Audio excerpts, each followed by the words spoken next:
So if you'll find the slide that looks like that, that's where we're going to be looking at. We're looking at some archaeological artifacts from the Old Testament period this morning, and we may get into the New Testament period as well. I will tell you that we are running behind in this class, and I apologize for that. However, I do have a lot of materials, actually 2 big packets to hand out that if we don't get to, I will hand out to y'all, and y'all can do self-study on those.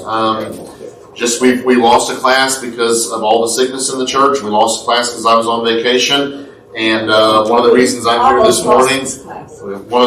here this morning is because I did not want to lose another class, and so here we are. We're going to talk about the Merneptah stelae.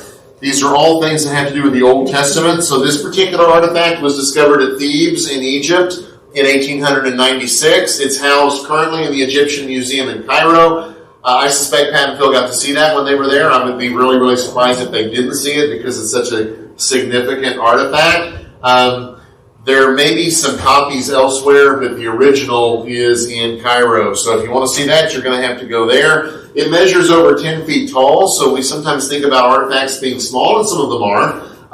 This particular artifact is rather large. It's over 10 feet tall. The inscription is from a fellow whose name was Merneptah. He was Pharaoh of Egypt from 1213 to 1203 BC, most definitely in the biblical period, okay, the Old Testament period. If you think about where Israel is during this time, where is Israel during this time?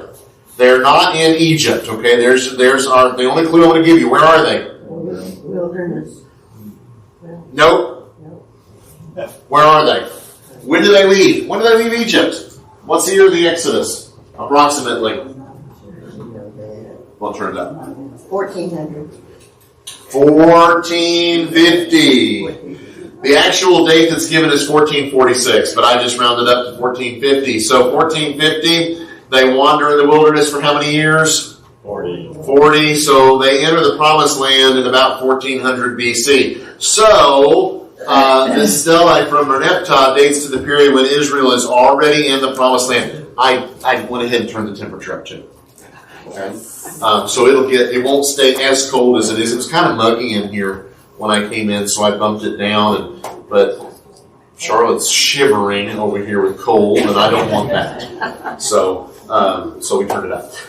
So that's the period that it dates from. Let's talk a little bit about why it's significant. This particular stele mostly chronicles Egypt's victories over invaders from Libya. So that's the main purpose of why he does this. Pharaohs and kings like to record their victories and record their history, especially when their history is favorable to them. We are not the first society to have issues with fake news. We'll see another artifact as well during this class that's kind of a little bit like fake news. They put a spin on it, okay? In this particular case, Merneptah has this done so that people can read about how great a pharaoh he was and how we were victorious and all of that. But the last 3 lines of the stele reference a military campaign in Canaan, including a reference to Israel. And that's what's significant about this, okay, is it includes that reference to Israel. Israel is noted as a people, not a city-state, in the hieroglyphs of the stele. So in Egyptian hieroglyphs, they can annotate, they can mark someone as a city-state, they can mark someone as a kingdom, I would suppose, or they can mark somebody as an ethnic group, as a people, all right? And here in the stele, they're marked as a people. What's significant about that? We talked about the dates, okay? Early 1200s BC, Israel's in the land. When is the monarchy established in Israel? Anybody know? Woo, boy, this is like Bible drill on steroids, isn't it? 1,000 maybe? If we did that in the Bible drill out there with the kids, all those hands would shoot up, they'd give us all sorts of dates because we're going to give the answer even if it's not the right answer, right? Yeah. No one's going to do this in here, okay? No one's going to do this in here. 1080, around 1080, okay? So at this point in time, what's Israel look like? They're not a monarchy. What does the period look like just prior to the monarchy? Joshua's dead by now, so what is it? Judges. It's the judges. It's the period of the judges, okay? No centralized government. So the fact that they're annotated or they're noted in the Stele as a people, not a city-state, exactly matches what the biblical record tells us. All right? They've not established a nation. They've not established a central government. They don't have a monarchy. These are basically 12 tribes that are united in a very loose confederation. Okay? And quite honestly, they're not always united, are they? Think about what the book of Judges tells us about some of the civil war that goes on between those tribes. Okay? So you've got this stealing in Egypt that notes Israel and notes them in that way. Let me share a photograph with you. This is the Merneptah Stele, or Stele. You can't see how tall it is because I don't have anybody for reference. One thing that I like to do when I see artifacts like this in a museum is I usually plug Ivana into that. Ivana, go stand by that so I can take a picture. She hates it when I do that, but I do that for a reason because it gives you the scale. All right? If I'm in a museum and I don't have Ivana, I guess I'll just have to plug some random person and say, hello, can I ask you to do me a favor? I don't know. That might not go over very well, but I can always give that a try because it gives you the scale. Again, the stele is 10 feet tall. Right? 10 feet is taller than this ceiling. So it's a significant artifact. Here is a close-in picture of those last three lines that are somewhere down there. That's a close-in. I understand that probably no one in here reads hieroglyphics. I don't read hieroglyphics either. But this is what it says. Israel is laid waste. Its seed is no more. Okay? So, again, Israel is significant enough to be mentioned on the stele, all right? They're not a bunch of nobodies. They're over there on the border of Egypt. It is also significant. There's no mention of a king. And again, it agrees with the biblical picture of Israel during the 1200s BC. Interestingly enough, I thought about that phrase there, Israel is laid waste, its seed is no more. And I'm thinking, what is that? Because often in the Bible, when we read about seed, what does that usually mean? Heirs or descendants. And so I'm thinking, is that what that's meaning right there? And the answer to that is no. What it means there is exactly literally what it says. Their seed is no more. Okay? The crop seed that they have. So Egypt has waged war and Israel has lost a lot of their crop seed, so much so that Egypt can say they don't have any more crop seed. What happens to a nation that doesn't have crop seed? Famine. Okay? And you see that again in the book of Judges. So, for example, where is Gideon threshing wheat? Secret. In secret, that's exactly right. He's doing it in secret because otherwise the Midianites are going to come and steal his grain, because that's what people do. And so Egypt has waged war against Israel, and notice, and it doesn't come out in our English translations, but Israel is not given the marker in hieroglyphics to note it as a kingdom or a city-state. It's given a marker as a people, an ethnic group. All right? So the people of Israel is what we would say. All right? The people of Israel is laid waste. Its seed is no more. All right, so that's the Merneptah Stele. Again, this dates to the 1200s BC. It gives us an accurate picture of what's going on in Israel during this time, and it matches perfectly with what the Bible gives us. Now, I will also throw this out there, that we talk about the date of the Exodus, we talk about the date of the conquest. There's some folks out there that take what I would tend to describe as a more liberal approach to biblical chronology. They date the Exodus to later. They date the Exodus to about 1250 BC or 1200 BC. If that were the case, then this would not match that interpretation of the biblical record, would it? Because if they're leaving Egypt during that period and they're wandering for 40 years, Merneptah wouldn't be talking about Israel because they're not there yet. So see how biblical, in this particular case, Egyptian archaeology, biblical archaeology, confirms and validates what we see in the Scriptures. Okay? The Scripture is true even without this. But what we find is that we get outside confirmation of what the Scriptures tell us. All right? Any questions about that particular artifact? Going to have to go to Egypt to see it. Okay? So, if you're interested in going to Egypt, talk to Phil and Pat. They went with a fellow whose name is Barry Britnell, and he does tours, and I think he's planning another one to Egypt. So if you want to go see these things, I follow him on Facebook. So I actually got to see a lot of pictures. And I was always looking, where's Pat and Phil in there? And they were in a lot of the pictures. So if you have a mind to go to Egypt, that might be a good route to go, and you get to see things like that. All right? No questions. All right, then let's move on. So here is our next artifact, which is the Tel Dan stele. Okay? It was excavated at Tel Dan, which is in northern Israel. In the Old Testament, Tel Dan is Dan. Okay? And Dan is significant because when the kingdom splits after Solomon, Jeroboam, son of Nebat, you always remember that, always put his father's name on there. Don't you remember that? Jeroboam, son of Nebat, establishes sanctuaries for golden calves at Dan in the north, Bethel in the south. Okay, so that's usually where we think about Dan. The Tel Dan stele was excavated, or the stele was excavated there. Fragments of this were discovered in 1993 and 1994. This is a very recent fragment. 1994 is when Yvonne and I got married. We've been married 30 years. Okay, so it's a relatively recent. It's not like that Bernetta stele that dates to, over 100 years ago. My great-grandparents weren't even alive when that thing was discovered. All right,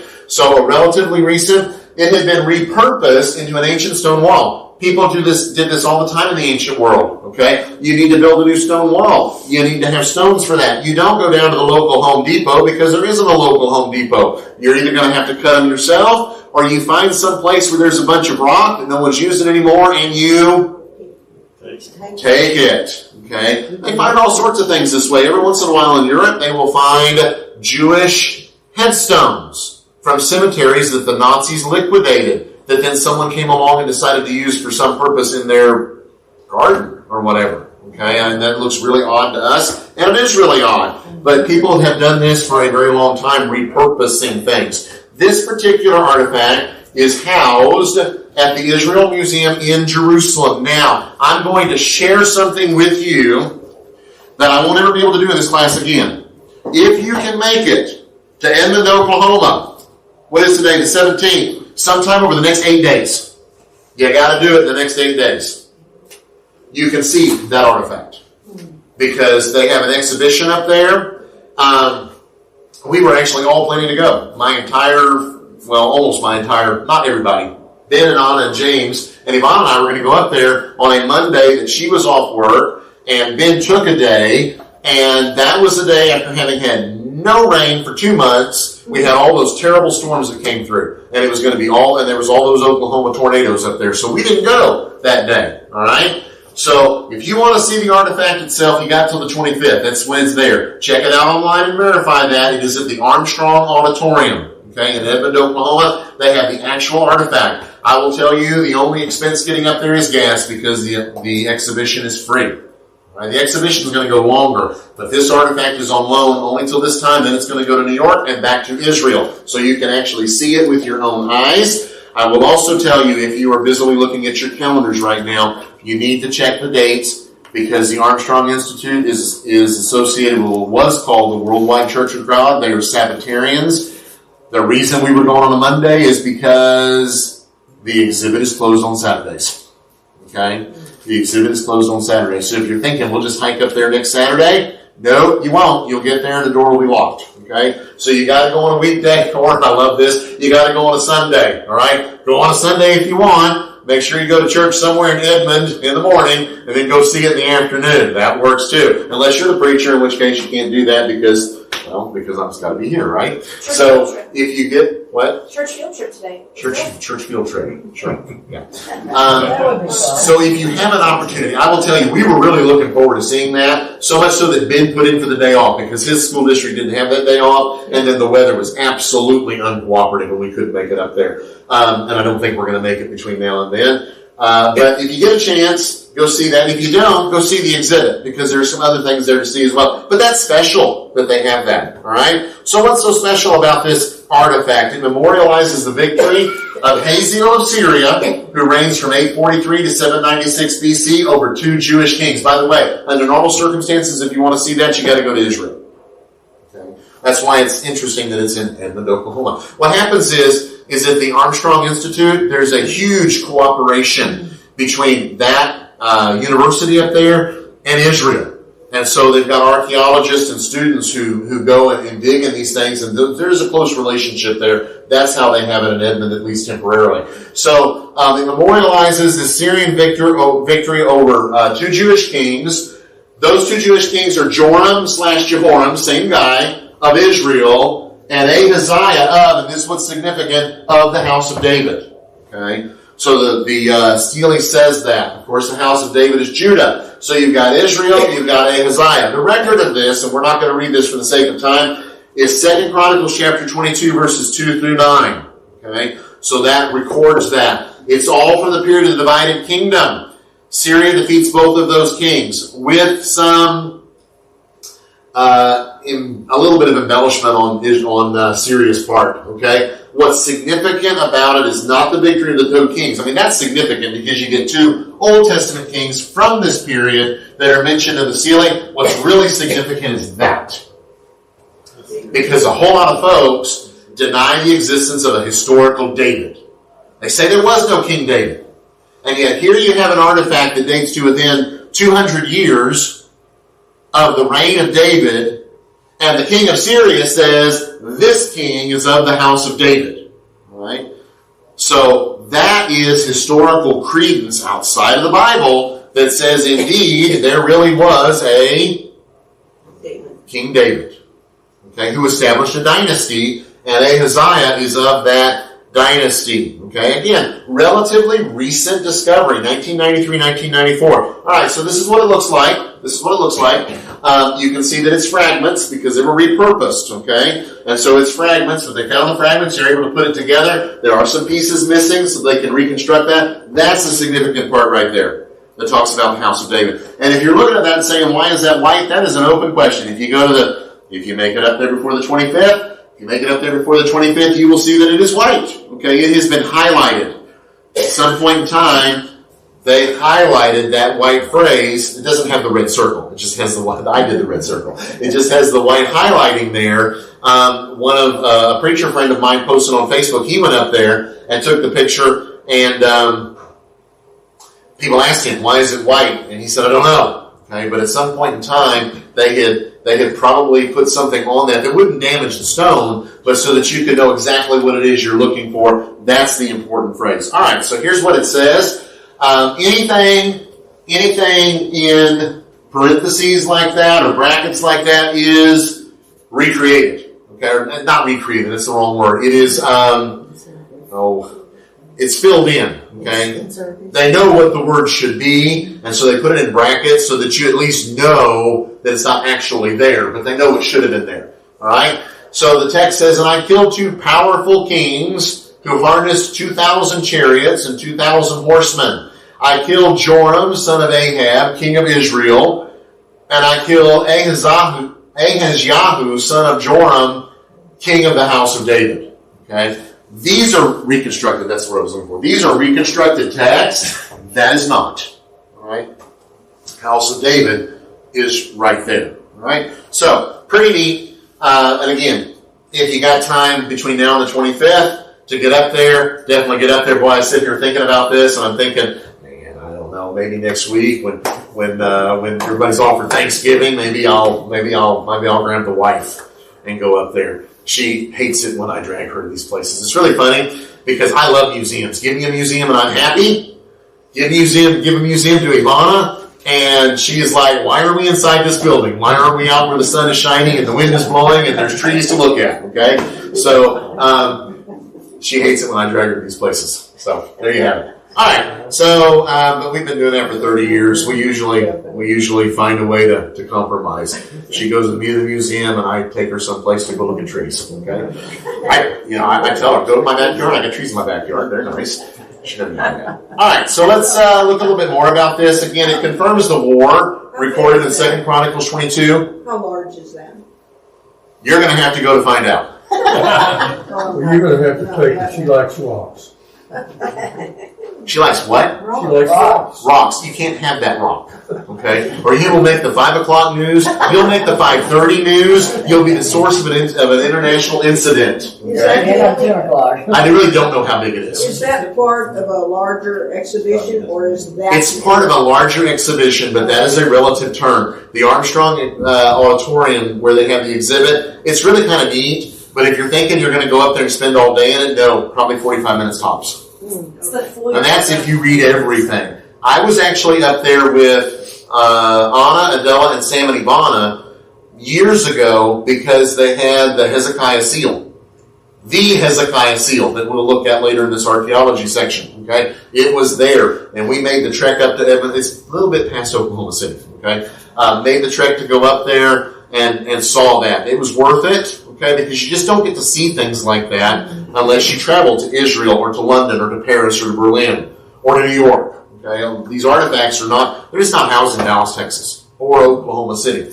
But we made a trip out of it. We went up there, had good coffee in Oklahoma City. We went to see the Oklahoma City Memorial. So if you've never seen that, the federal building that was bombed, there's you can't say nice. Okay, there is a memorial there that is worth seeing if you're up there anyways. And then there's the Armstrong Auditorium. You can do all of that in one day. Okay, and maybe if you choose a day where the weather's nice, you actually get some fall weather because it's a little bit cooler in Oklahoma than it is here. So, but I really don't know how big it is because I don't know the measurements. Okay. Hazael claims to have killed Joram and Ahaziah, and from his perspective, he did. Okay, if you go back and read the Chronicles record, you'll see all the details of that. He claims to have killed them, and again, from his perspective, that's an accurate claim because he put those series of events into play. Okay, the earliest evidence that we have for the existence of the house of David, and therefore the existence of King David, is in this ceiling. That's the oldest piece of evidence outside of the Bible confirming the existence of the house of David and by extension King David. That's why it's significant. Okay? And this is, again, a relatively recent artifact that's been uncovered. 1994, 1993, 1994, in terms of history and archaeology, that was yesterday. That was just yesterday. The artifact itself is 3,000 years old. So every once in a while we get some opportunities here. The other opportunity we've had here in Fort Worth was several years ago. The Southwest Baptist Theological Seminary had an exhibit of the Dead Sea Scrolls. I don't know if Anna remembers that or not because she would have been really, really young when we went to that. But they had the actual scrolls. And Israel doesn't let those out of the country very often either. That was really neat to go see. So, and that was right here in Fort Worth. You didn't have to drive that far to get there. So every once in a while, when I hear about these things, I try to share these with y'all as well. All right, so let's talk a little bit about our next little section. Shalmaneser III. Shalmaneser III is the king of Assyria from 859 to 824 BC. He fought battles which significantly increased the power and prestige of Assyria. 2 monuments from him mention 2 kings from the Old Testament. So some photographs. This is Shalmaneser, what he looked like. That's a pretty small statuette of him. Very typical Assyrian with the curly hair. Okay, I mean that's done that way. Okay, this guy had to spend a lot of time at the hairdresser getting his hair to look that way, and a typical Assyrian beard as well. I guess if he was there getting his hair done, he got his beard also done. When you see statues like that in museums, it screams Assyria. Okay, so if you see something like that, most of the time it's going to be somebody from Assyria. Right, just kind of be aware of that. So, one of the artifacts that we have from him is the Shalmaneser III stele. It was discovered in 1861. Okay, that's a long time ago. That's the beginning of the American Civil War. So, discovered in 1861 by British archaeologist John George Taylor in Kirk, Turkey. Okay, it is 87 inches tall. So, how many feet is that? What is that? 7 feet, 7.5 feet, 7.5 feet. Okay, so not as tall as the Merneptah stele. Still pretty tall. 34 inches wide, 9 inches deep. So 87 inches tall, 34 inches wide, so about 3 feet, 9 inches deep, like that. Okay, these are flat surface; they're not round. They might be, what do we call that? It's a square, but it's a cube type thing. This particular one is flat, like the Merneptah stele. It's currently housed at the British Museum. and it is inscribed in cuneiform. Cuneiform is those wedges and lines and all of that they used in ancient Mesopotamia, and it was used for a long time after that, where the international language was written in that form. Okay, so it's inscribed in cuneiform at the British Museum. All right, what else can we say about this? It is a chronicle of military campaigns in Western Mesopotamia and Syria. So Assyria, don't confuse the two. Assyria is carrying out campaigns in Western Mesopotamia. That's Turkey. Okay, Syria, that area of the world, north of usually what we would consider Israel. All right. The Battle of Karkar in 853 BC is also described. This is one of the most significant battles of the ancient world. All right. It's like the Battle of Gettysburg in American history. It's like, I don't know, D-Day in more recent American history. Okay. It is a significant battle in the ancient world. It changes who's on control or in control of the world stage. So the Battle of Karkar is described in the stealing. It mentions Ahab of Israel as a member of the anti-Assyrian coalition. So Ahab has aligned himself with these other folks that are fighting against the Assyrians. Here is that stealing. And this is the inscription that's significant for us. There's a lot written there. Okay? Notice. What nationality is this fellow? Assyrian. He's got the curly hair, the curly beard. Very typical. Okay? So you can look at that. If you looked at that in a museum and didn't know what you were looking at, you would probably be able to peg that as an Assyrian artifact of some kind. Okay? Maybe the guy in it's not Assyrian, but he's depicted in that way. All right, so the inscription says this: to Karkar I drew near. Karkar is royal city I destroyed. I devastated. I burned with fire. 1,200 chariots, 1,200 cavalry, 20,000 soldiers of Hadad-ezer of Aram. Aram is biblical Syria. Okay? Other coalition members are there in parentheses, not relevant for us. 2,000 chariots, 10,000 soldiers of Ahab the Israelite. Other coalition members, I battled with them. From Karkar as far as the city of Gilzal, I routed them. So we have evidence outside the Bible of the existence of Ahab, and we see Shalmanezer's record, 2,000 chariots, 10,000 soldiers of Israel. Okay, of Ahab. Ahab is the king of the northern kingdom. Judah's still on its own down in the south. All right, we remember Ahab. Who's his wife? Jezebel. Okay, who's his daughter? Athaliah. She ends up marrying the king of Judah. All right, not good folks. Not good folks at all. But 2,000 chariots, 10,000 soldiers. 2,000 chariots is significant. That's a lot of chariots. Okay, in the ancient world, if you can field 2,000 chariots, you are a force to be reckoned with. 10,000 soldiers. You've got the Syrians. They're putting 1,200 chariots in the field. They're putting 1,200 cavalry in the field and 20,000 soldiers. That's a sizable group. But Syria is a sizable kingdom. Ahab's not doing shabby at all down there in Israel. By the way, I'll just say this for whatever it's worth, okay? For whatever it's worth, and you can take this for whatever it's worth. Ahab is a really immoral king who's a really good king of Israel. What do I mean by that? He was politically astute. He was politically astute, and his nation, his kingdom, was prosperous. Prosperity does not equal morality. We as Americans would do well to remember that. Just because we can field a big army, just because we have an incredible economy, does not mean God is blessing us. Okay? Do not equate one with the other. Ahab is doing very well financially, and he's rotten to the core. And his queen is rotten to the core. And his daughter is rotten to the core.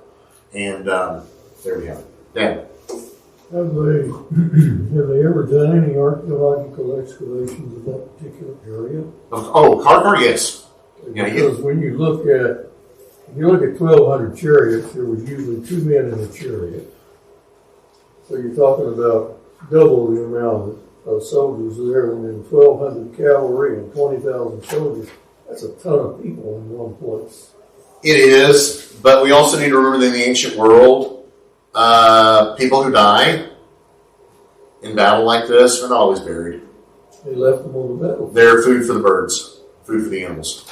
But when you think of all the weaponry that was there, a lot of times they didn't pick that up. They just left No, they picked that up because it's made out of iron, and iron is valuable. Remember, if you're going to repurpose a stone, even a cemetery stone, to make your stone wall, you are surely going to go out there and pick up the weapons that are left behind. Well, they didn't pick them all up, I'm sure. Well, and no, they find things in the archaeological record, but what's found in the archaeological record are the leftovers, or things that have been buried on purpose. Okay? Because people, hey, there was a battle up there, and everybody else is thinking, you know what? That army, when it marched through, stole all of our animals and stole all of our crops. So at least we're going to go up there and pick up some weapons, because then we can take that iron and do what with it? Repurpose it. Beating your swords into plowshares. That's a very biblical term, isn't it? Mm-hmm. So you can do that as well. Right? The reality is, when you're in the Middle East or when you're in Europe, when you're in places where people have existed for a long time, there are artifacts everywhere. They're building new highways in the Czech Republic. They've been working on it for like the last 40 years, 30 years. And Yvonne and I, when we were over there last year, we went to the museum in a city not far from where we were staying, and they have actually got an exhibit there of artifacts discovered from constructing the highway as it goes through that part of the country. They have doubled their museum collection just from that construction, because they have found graves dating all the way back to the Bronze Age with swords and weapons, things that people buried 3,000 years ago. And they didn't even know they were there until they started building this highway. And of course, they're excavating. And anytime they find stuff like that, they have to excavate it. Okay? And so they have found some incredible things. A warrior, a Bronze Age warrior, Celtic warrior, and his wife, and the jewels and the weapons and the things that were buried, 6 feet into the ground or 8 feet into the ground. And those are areas that have been under cultivation for centuries, but plows don't go that deep. And so when they do excavate, they find things. And they find things like this. And they'll find a cemetery in London they didn't even know was there, because they're laying the foundations for a parking lot. And whoa, there's a bunch of graves here. And so what do? They excavate them. They relocate them. Or they just leave them where they are and build a parking lot on top of them. All right, you cannot walk in Europe, and probably not in the Middle East either, without stepping on somebody's dead body. Because there's just so many people that have been buried. Now, that's an exaggeration, but there's just a lot of artifacts underneath us that we don't even know. That was, I think, the title of the exhibition, is things that are below us that we don't even know. Because there's just so much. That's probably what you said is probably true of Gettysburg and Petersburg and the major battlefields during the Civil War. Yeah, they find stuff all the time. Well, they found a lot more back before it was part of the National Park Service. Now you can't go onto the National Park Service land with a metal detector. That, I think, is a felony. Okay?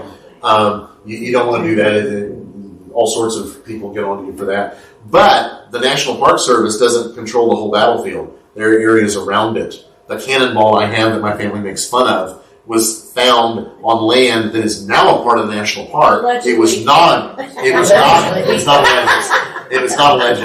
I'm going to give it to you so it haunts your house. You have certification saying where it was found? It is. Yes, I do. It is now National Park Service land, but at the time it was not. So it's a legal artifact. But now, if you went on national park land, you could excavate there, because the battlefields are much larger than the national parks. And so, yeah. All right. So let's move on. So our next artifact from Shalmaneser III is the Black Obelisk. Notice a different name, not a stele. It's an obelisk. Okay. It was discovered in 1846 by British archaeologist Austin Henry Layard in Nimrud, Iraq. It is 6.5 feet tall. Each side is 1.5 feet wide. So 6.5 feet tall, and each side, we're going to see a picture in a minute, is 1.5 feet wide. Okay? It is currently housed at the British Museum. It is inscribed in cuneiform, again, that language of the ancient Near East, or the writing system, I should say, because more than one language was written in that system. It is significant for its mention of Jehu of Israel and his depiction. All right, so here's the Black Obelisk. Obelisk, it's got 4 sides. Okay, that was that term I was trying to figure out what it's called. It's a cube, a long cube. I guess what's a rectangular cube? Math teacher, Anna? A prism. A prism, thank you. Okay, so it's a prism or an obelisk in this particular case. 4 sides, lots of depictions. Replicas of this can be seen at the Institute for the Study of Ancient Cultures in Chicago. So, if you happen to want to go to Chicago, go to Chicago. You can see the ISAC, Institute for the Study of Ancient Cultures. It's also got a replica at Harvard's Museum of the Ancient Near East in Cambridge, Massachusetts. That's where I saw it because Yvonne and I were in Boston about 1.5 years ago. The original, again, where? British Museum. Okay, so there's a couple of possibilities. You want a weekend trip? Go to Chicago. Go to Cambridge. Cambridge is outside of Boston. All you got to do is get to Boston. You can take the subway to Cambridge. Based on my experiences in Boston last time, don't take the subway. Take a lift, okay, out to Cambridge, all right? This was the only time Yvonne and I almost got up and left a subway car because of what was going on in that subway car. All right, so this is a close-in shot of Jehu.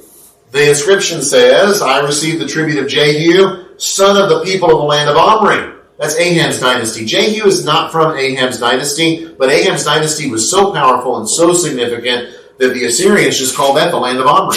Okay? Silver, gold, a golden bowl, a golden vase with pointed bottom, golden tumblers, golden buckets, 10, a staff for a king, and spears. When you read all of this, golden bowl, golden vase, golden tumblers, do not think that they've been merely painted gold. Do not think that they're gold-plated. They're solid gold. Okay? So, significant tribute that is given to the king of Assyria by Jehu. And yes, we can zoom in a little bit closer. And there we have Jehu. I cannot help but think of a gnome when I see him. Given that hat. I look at that hat and I say, boy, he looks like a garden gnome to me. All right? He is bowing down before Shalmaneser because that's what you do. You don't just send your tribute, you bow down before him. I don't know if he literally went and bowed down before him, but the idea is here. The land of Omri, Israel, is giving tribute to Assyria. Okay, so those are the two from Shalmaneser III. They confirm people and events that are outside of the scriptures. All right, so looking at my watch, we got time. The Hezekiah and Isaiah seal impressions. These are the ones that were in Edmond, Oklahoma, several years back. They were excavated in Jerusalem near the Temple Mount in 2009. Yvonne and I moved here in 2008. This is 14 years ago. Okay, 15 years ago.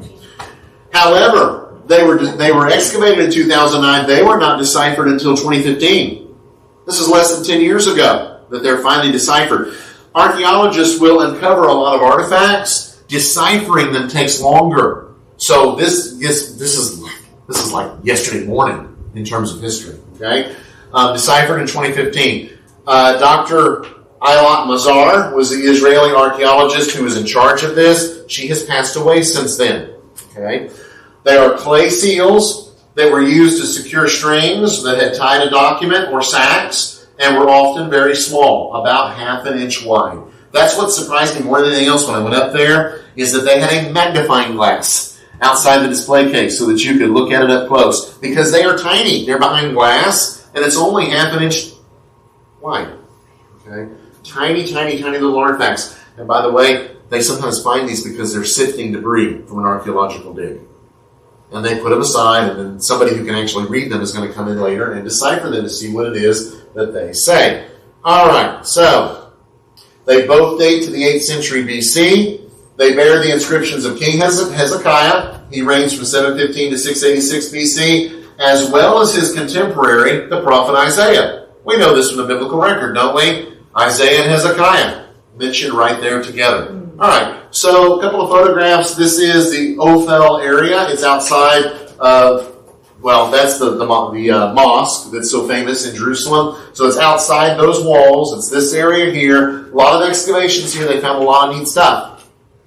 Okay, lots of these seal impressions found there. This is Dr. Eilat Mazar. She's lived from 1956 to 2000. and 21, so she passed away relatively recently. She is, by the way, the granddaughter of another very famous scholar in Israel, whose name is also Lazar, who was instrumental in founding some of the archaeological work that went on in the state of Israel after they became independent in 1948. All right, so this is the seal, one of the seals.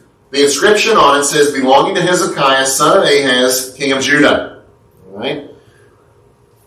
That's what's written there in the Hebrew. You have some Egyptian symbolism there. That's the Ankh, which is a symbol of life. There's also an eagle with its wings turned down. There's more of the inscription. This is something that King Hezekiah himself may not have dealt with this, but his servants would have. Something belongs to the king. He's had grain that's brought to the palace. How do you know that it's my grain and not your grain? We tie it up. We put a seal on it. Okay, belongs to me. All right, it's the equivalent of us doing what today? We lock our doors, right?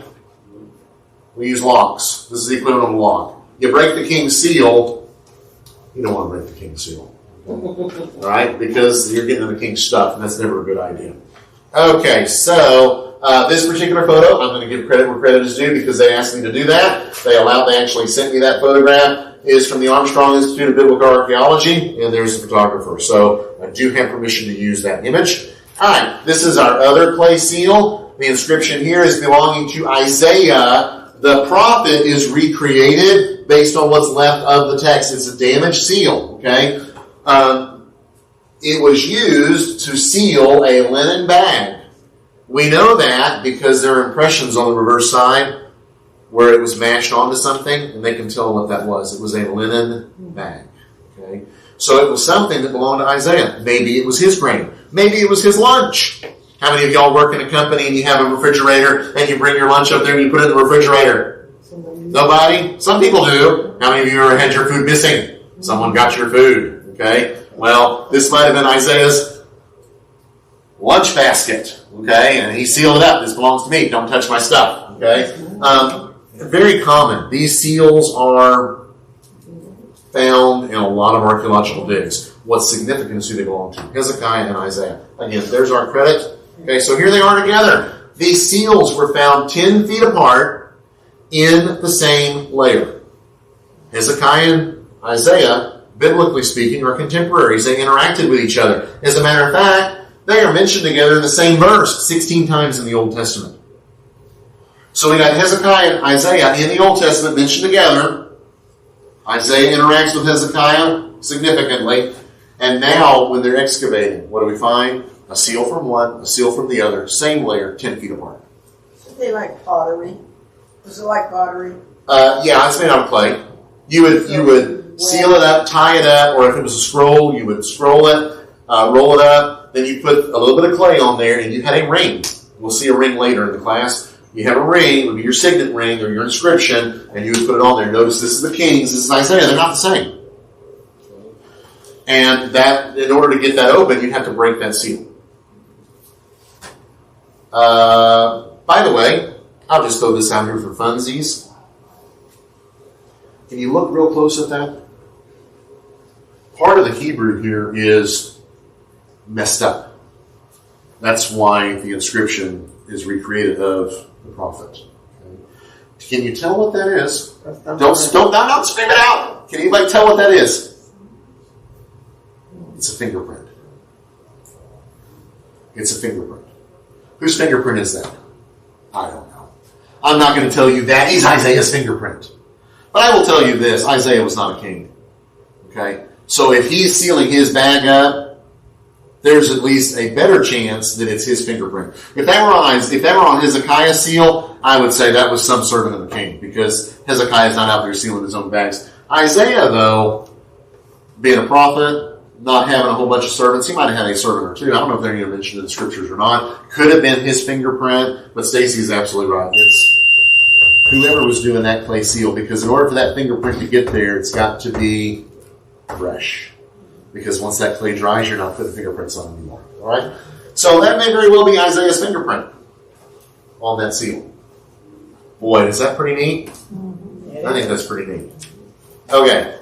We're going to stop there as far as talking about the class. You get some neat things. When I did Ivana's family genealogy in the Czech Republic, in the birth records, where the witnesses would be a witness either to a birth or a marriage, they would sign it in their own hand. So we found signatures of her great-great-grandparents in the records. That's a pretty neat thing to see. Okay? Not something that you typically see a lot. All right, so Wednesday night we're going to pick it up right there with Sennacherib, and we'll go forward. I think you're going to be getting some handouts before this class is over because there's just no way I'm going to finish this all.